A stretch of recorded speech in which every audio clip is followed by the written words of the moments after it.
Okay, take two.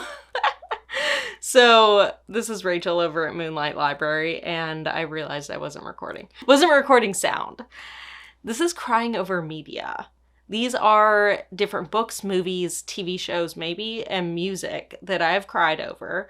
I'm not going to go through what exactly each plot is or what it is in general, maybe a little bit for each one, but I'm going to talk about what made me cry and maybe just like a brief little like something.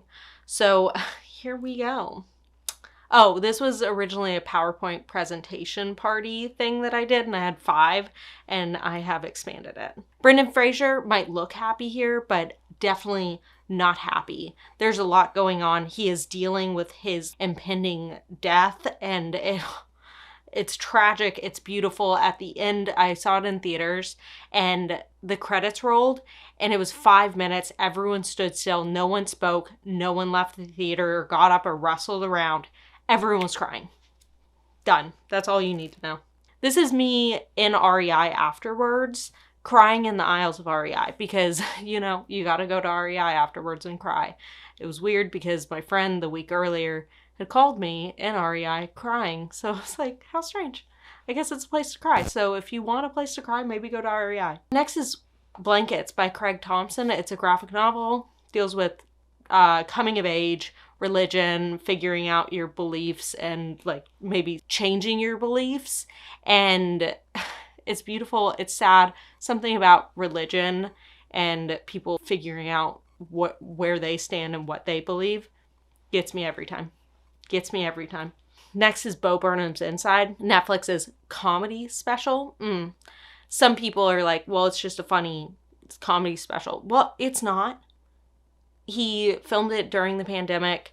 He locked himself alone in this little studio, and he made these beautiful songs that make you cry, and it's very sad, and I think that everyone is a masterpiece to me. FaceTiming with my mom tonight, I'm sitting over here like, oh my God, I can't with this. Or White Woman's Instagram where, oh my God. Even the stupidest songs. So sad. Poignant. Sad. Next is A Little Life. This is an obvious one on the list. I have added all the trigger warnings, so beware, but also read those to be like, yeah, I guess you would cry during that. It's all about the manipulation of emotions, which I think I'm kind of fine with. Some people are like, you know what, that's trauma porn, no thank you. And I understand that. But I cried like a little baby for like a month after reading this, and it's like I lived in their lives, their little lives. My little life was their little life. Here is a video of me crying to A Little Life. So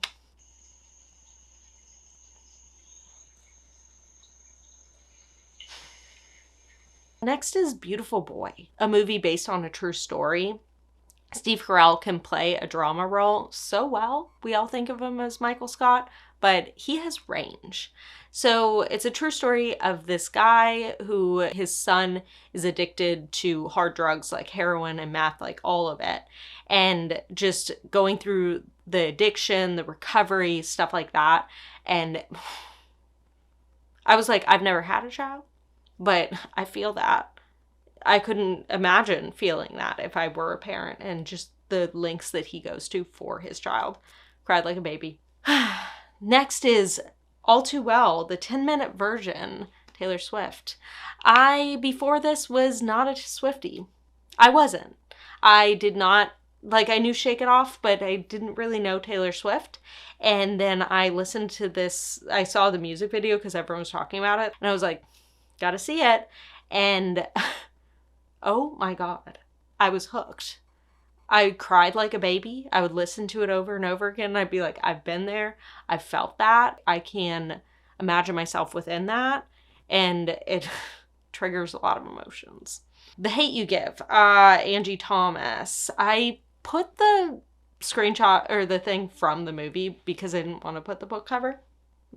But that book, I was like crying over and over again. Just the injustice and, oh my God, police brutality.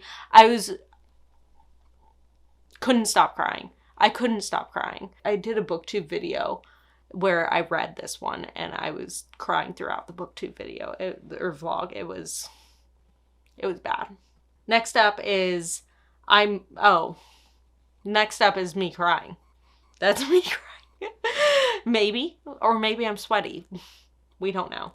And next is Elysia, the 17-minute and 29-second version by New Order. You can find it on YouTube. It's not on Spotify. The shorter version's on Spotify. This is one of my crying songs. It's the drama, it's the mood, it's the atmosphere. It creates so much, and I feel it within my soul, and that's what it is. Requiem for a Dream. You know, I think this is one of the first ones that messed me up for a long time. Like, it was a month later, I was thinking about the Wayne brother in the bed, just like, you know, and I couldn't have that, you know. I was feeling a lot. Yes. And then here is another picture of me crying, because we have to intersperse pictures of me crying. It's the only way to do this. I actually have more pictures of me crying, but I did not have them. I didn't have them. Next is The Martian. Space movies. I was going through a very weird point in my life when I saw this movie in theaters, and I counted the amount of times I cried. I think it was like 32 individual times that I began crying during this movie. I think it was his triumph and his ability to keep going, his motivation to save himself, that I was just like, oh my God, I love you and I feel for you, and you're alone. And it's like funny, but it also like, it hits something inside of me that I don't understand, and maybe I never will understand. But also space movies make me cry, because here we go, Interstellar. Dang. It's like every time I come back to this movie, I understand more and I see more, and it hits me harder again in moments that you wouldn't expect to be hit, because you didn't realize you were looking for something until you know it's there from already having seen the movie. Maybe it's like 2.5 hours, but should it have been 5? Yes. Wait, another space movie? Not really. This is an alien movie. So both the movie and the novella short story by Ted Chiang. So Arrival's the movie and The Story of Your Life is the book. Both beautiful. It plays with time. It plays with language. It is about our understanding and families and love and relationships. Oh my God. It's so beautiful. I can't. I started rereading the novella Story of Your Life recently. Just started crying immediately. I was like, I can't hold it back. Here are the tears. Am I gonna cry in this video? No. Next one. Click. This is the one we all know. It's supposed to be a funny Adam Sandler movie, and then he is like crawling in the rain, and like, you know, he's an old man, and you're like, what is going on right now? I just went to see this with my dad. I'm like 10 years old, and I'm crying like a baby, and I thought this was just going to be a funny, silly time. It wasn't. Here's a picture of me looking cute while crying, because we need to see that at this moment. I was outside. It was very nice. My glasses were fogged up from my tears.